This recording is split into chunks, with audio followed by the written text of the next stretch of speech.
Hello, beautiful, amazing, fantastic world, and you, wonderful, beautiful, sublime individual you. Today, I would like to speak about the inner dynamic spiritual work, which over time clears, transforms, becomes more, well, a clear state of being. The best, the best time of day to do this is directly when you wake up, using the first hour or two to come into a certain atmosphere. This atmosphere you set in the early morning is the atmosphere that, unless of course we actively choose to go outside of it, we will be in that stream for the rest of the day. Of course, there are both a possibility that we wake up on the wrong side of the bed, and because we didn't take the hour or two to truly come into our own inner being and allowing ourselves to wake up truly in the morning, coming into our own inner being, allowing oneself to have certain impulses of faith, love, hope, so one can keep going with a strong will to live, a soul fire, if you will, an awe-inspired sensation. A sensation that today is a day to work as always. For, as I mentioned, we do not stop working until our last breath. For there is no end in sight, and never will it be. And that is how it should be. We should become comfortable with the process, with the dynamic forces that constantly plays within our own inner being. Of course, not only the dynamic forces, that is just 1/12 of world thoughts in the first place.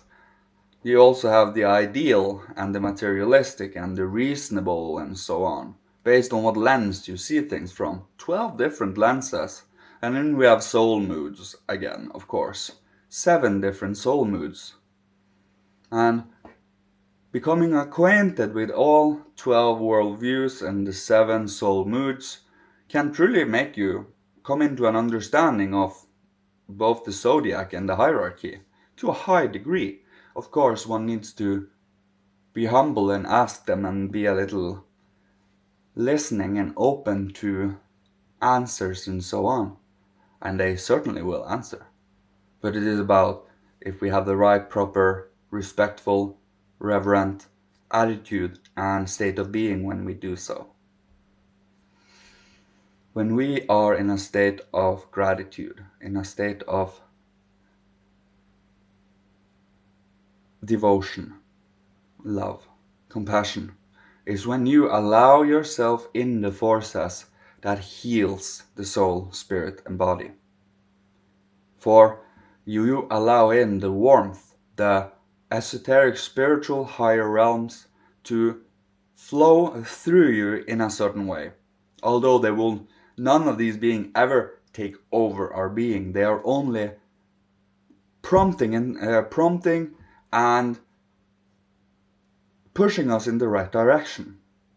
But it is also all about where our moral disposition lies. It is in direct parallel relation to the beings we introduce to into our life. Of course, certain beings come, certain beings go. There are both backwards beings and there are progressive beings, and there are beings that are beyond progression that has developed beyond their expected development. That happens.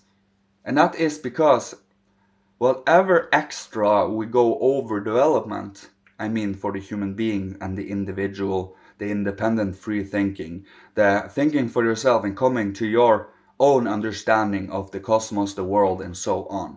That is what we are meant to do, to initiate and to become individual human beings on this planet Earth.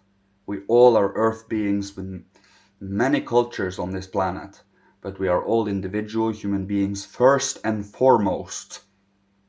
I will never see you as anything but a human being as the number one spot. Number two will be will maybe be your culture. But you, I am much more interested in to see how you, as an individual have been affected by your culture. How you as an individual has shaped yourself and molded and formed yourself, both through your own inner independent work and also through the country and the culture you were born in. For it does affect us, and it does definitely have a huge influence on how we see the world. So it is about going inwards and finding the whole earthly, the worldly, and not only the small tribalistic situations we're in. For in the end, we will have cultures. That is the only thing I see. I see cultures. I don't care about what kind of skin color you have. It is your culture. It is the behavior. It is actions. It is the feelings. It's the thoughts. And that every single individual human being have. Be it male, female, be it no matter what. It is about finding the individual, defining the human being in every individual, no matter where they come from. And I refuse to enable and accommodate someone to look at them from a certain lens, a biased lens.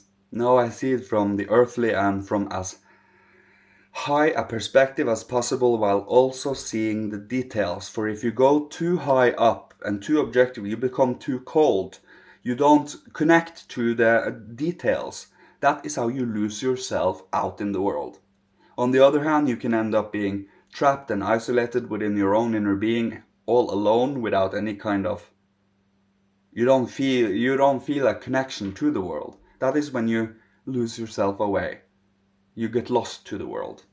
And the balance between outer and inner is truly where the human being lies. For we are both inwards and outwards.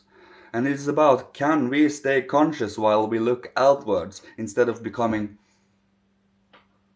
utterly mesmerized and losing our own inner reflection? For if we take the TV, for example, it's the best example, or a phone. You get into a trance, you kind of half disappear into a dreamy, hazy world. And when you come back to yourself, you don't even remember what was in that hazy world. This trance, this daydreaming, this distraction. This is, for all intents and purposes, something we actively work to strengthen. We work to strengthen the ability to counteract these forces, for it is really the attention span, the will to pay attention, the strength to pay attention.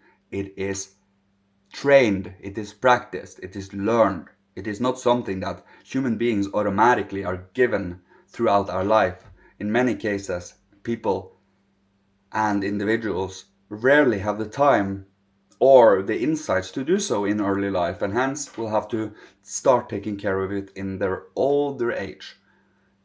And when I say older age, I just mean past 28. Past 28 is when we can start to self-reflect and come into an understanding of our own personality and inner being. So the more we are dynamically working inwards and stirring and stimulating our own inner being with our own soul spiritual faculties, the more we also stir our body, the more we stir the health of our body. For health comes from disposition.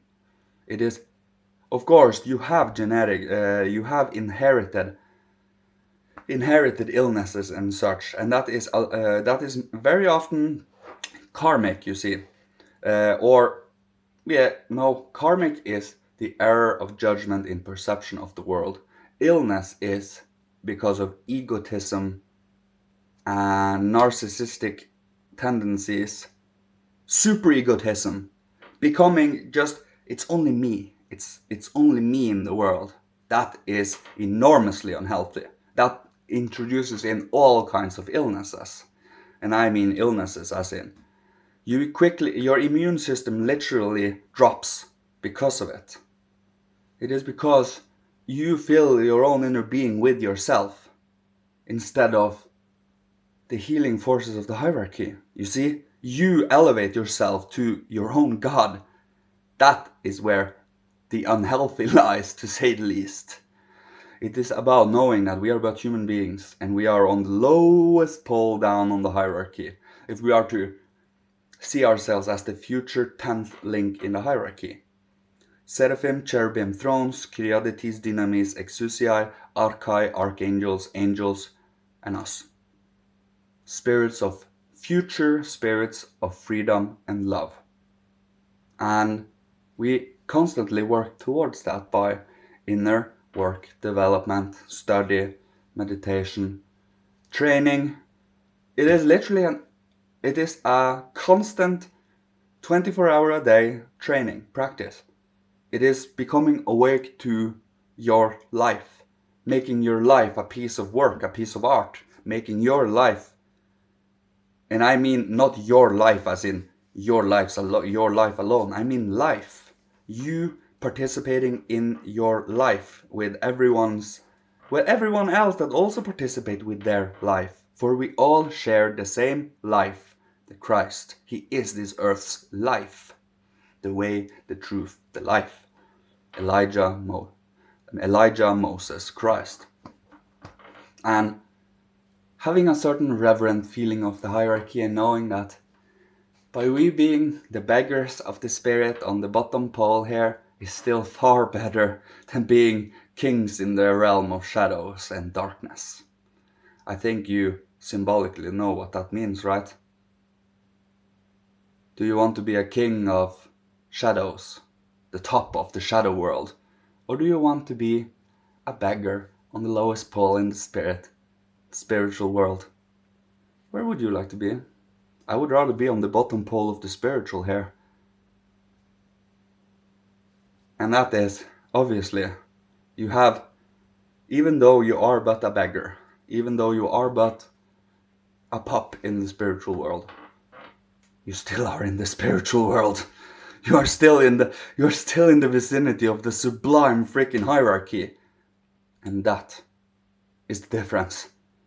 We are with the hierarchy, with the heavens, with the Christ, Jesus, with love, compassion, warmth, and understanding.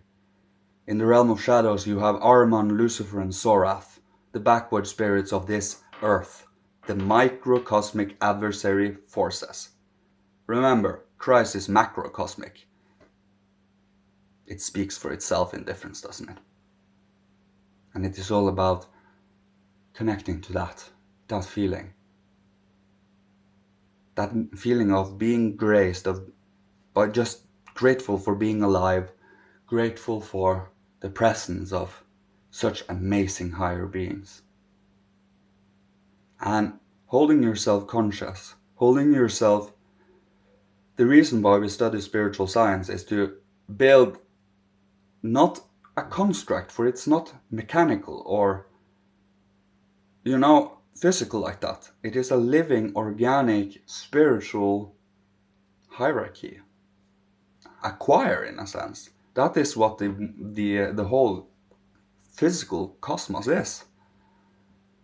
Imagine if all of this substance broke down into one huey, globby, fluidic mess. Then the spiritual beings are inside and outside of this glob and working upon it, shaping, forming it. These are spirits of form, wisdom, and movement. And when it condenses more down, the archangels, and angels are starting to embody that substance again.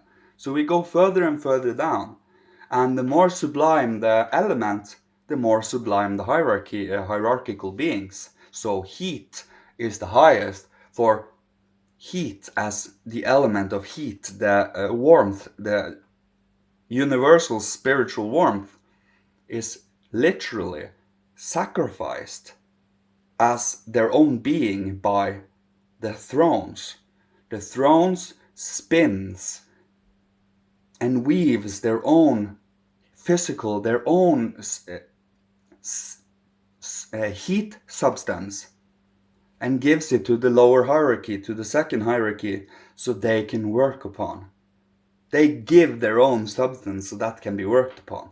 And that is how substance is created. It is sacrificed on the altar of the higher realms. And having that in mind is, well, you just get a feeling that, hey, we came from that heat. We're part of this. Now, what is our part? Where are we meant to go? How are we as human beings, as individuals? Can we connect to the higher worlds and ask them? Of course you can. But we also need to have a certain state of wonder, gratitude, and a knowing. For when you have done this enough, it is kind of impossible to not know. You have experienced it many times. The higher hierarchy is very much a reality and can be perceived, at least in their effects. For if nothing else, they are super sensible beings where their effects is their kind of part of their being. So every time you see outside a physical effect, a physical occurrence in the elements, in nature, in anything, in impulses and so on, is this higher hierarchy. It is kind of, you do understand what I mean here. We are an extension and also a dream and the thoughts of the higher worlds. We are creations of the higher worlds created in their image. But we will have to grow further into that image, for we took a temptation too early. We learned about the freedom to know about good and evil too early when we hadn't morally developed to a point yet. And because of it, even though we knew good and evil, doesn't mean that we necessarily could stand against it in a true way then. But we work. Slowly but steadily we overcome the karma we create. You see, until the paying off of karma is higher than the number of the karma we create. That is when enough human beings have awoken up to pay for the world karma we create. When that happens, change will occur. Until then, imbalances and injustice will just have to be for now. But we actively work towards making a better world, a beautiful future that people, every individual can understand each other because we want to, because we have the will to do so, because we have the longing and passion to do so. This freedom, this sacrifice chosen in freedom, to sacrifice anything that is a waste of time in life. Of course, we do have breaks and we do have our enjoyments and such, artistic pursuits and artistic interests and so on. But we are not meant to waste away our life that way, in a hedonistic fit of sleepiness. On the other hand, we are not meant to live in a constant duty as slaves either. It is that balance. And when I say, I mean just to exaggerate, for not really, we still are there in freedom in a sense. Of course you can quit then. There will always be consequences for some choices we make, obviously. That speaks for itself. But are you willing to take the different changes and the risks of taking them, or are you going to sit in the same circles over and over again? It's about the trust. For is it something I have experienced is, as long as you trust and keep doing the work, you have your back covered. You literally are guided. For since we move forward, right? From this present moment, we move forward. We don't necessarily have full access to where we are going. So the higher hierarchy helps us in the beginning, assisting us in directing what our interest might be. And I'm not saying that they take over and I'm suddenly interested in this or suddenly interested in that. No. You get a certain sense of wanting to learn from every source you find, every single thing you find the spiritual truths and the esoteric sublimities that is hidden within everything. Take, for example, I'm just going to use a certain boss in a certain video game. I don't want to use his name, but he's green-skinned and has red hair, and he becomes a giant demon when he is defeated the first time. That is Sorath, the black magician. That is but the example of how these beings shows up in our etheric, in creativity and such.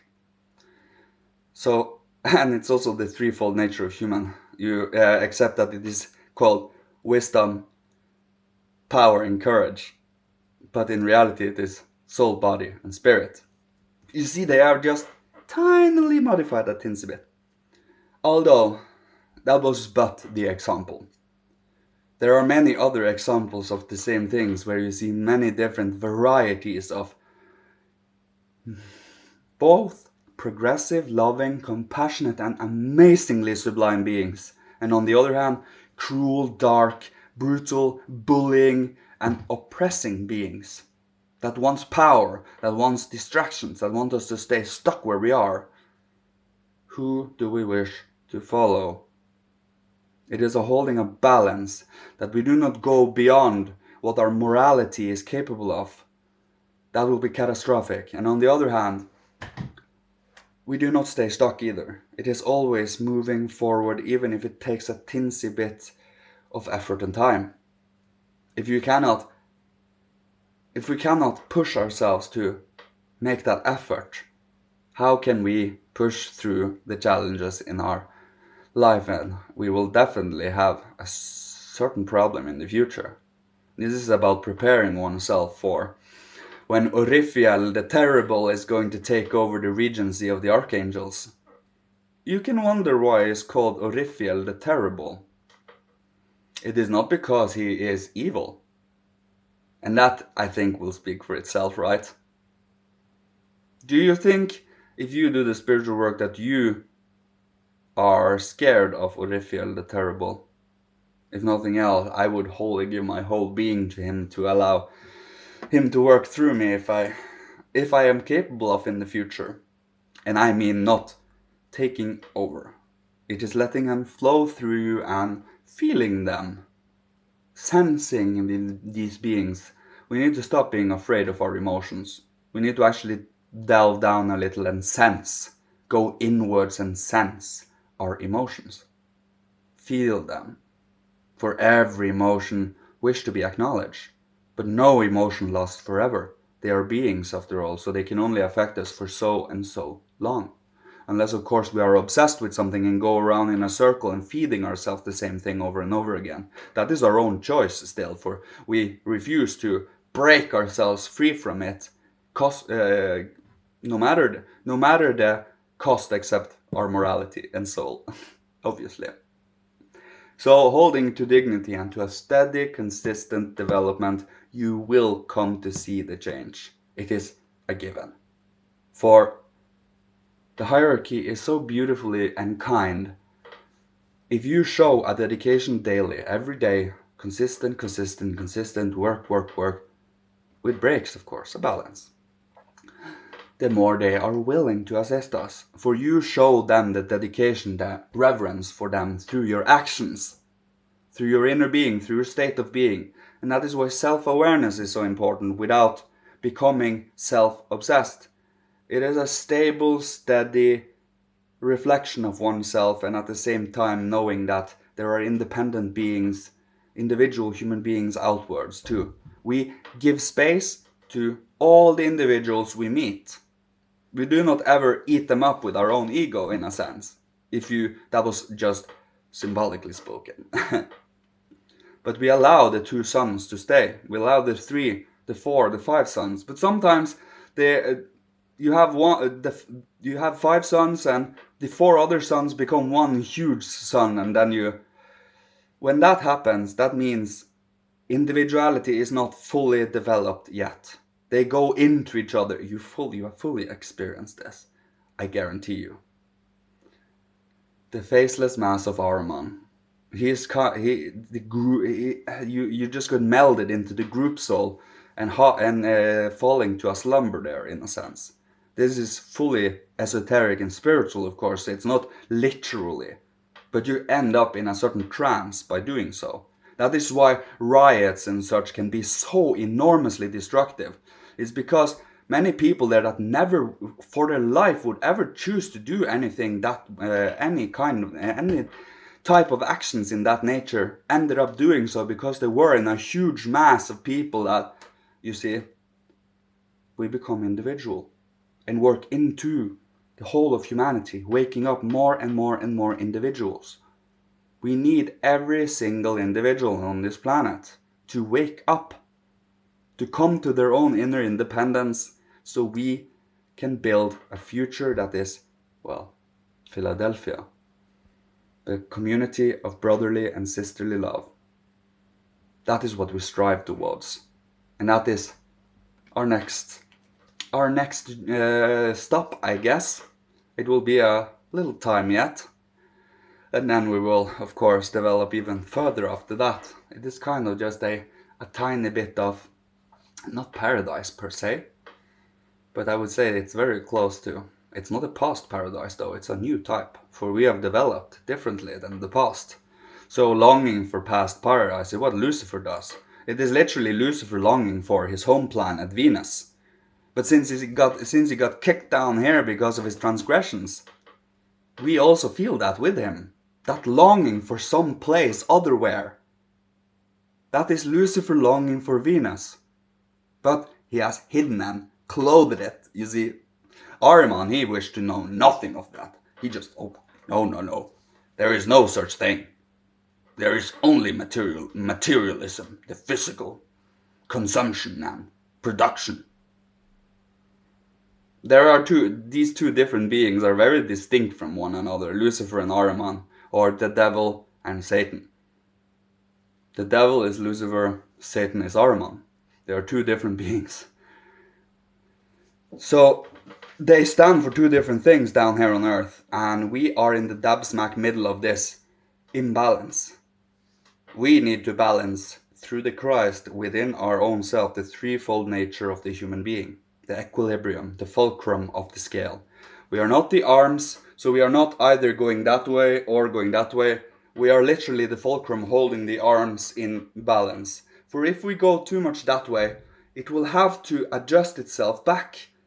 That is the karma. It's the pendulum swing. For if we go too much to the extreme one way, we come to the other extreme, so we can come back here. It is the paying of karma. And that is also what I will leave you with today. Thank you so much for listening to me. I love being creative. It's so fun to stimulate, to having a certain inner meaning, purpose, directing yourself towards the future. Of course, one needs to remind oneself we do not know everything and we should not assume a certain future. One should await and listen until the hierarchy tells you about it. For we need to become ready for it first. Or else we might get an obsession with certain areas that is not necessarily healthy for us. But instead we slowly but surely shed what needs to be shed, which also are shed out in the physical world. For when you transform something within you, it transforms outside too. It is a reflecting force in a sense. So when you overcome and transform and balance out Ahriman and Lucifer within your own inner being, you are doing so outwards too. For you are not running away from these beings.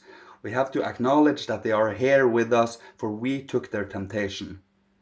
That is why they are being the higher worlds, Godhead, Christ. They never waste anything. They really don't. So when we took the temptation, they took the opportunity to create for us a lower world where we could slowly but surely, gradually come back into the spiritual world again. Through our own machine, through our own individual freedom. And, well, it has been certainly an interesting journey. But it is about knowing that we have certain challenges and certain hindrances and adversary forces that constantly wish us to stay stuck, stay distracted, or stay egotistical and self-centered, or any of these things. It's about holding the balance and becoming acquainted with it, with the balancing force of our own inner being. For conscious, aware awakeness that comes out now happens through balance. It happens, your personality is in the balance. The hierarchy is in the balance. Going on any of these extremes, you won't find any of them. You won't find yourself, you won't find the hierarchy.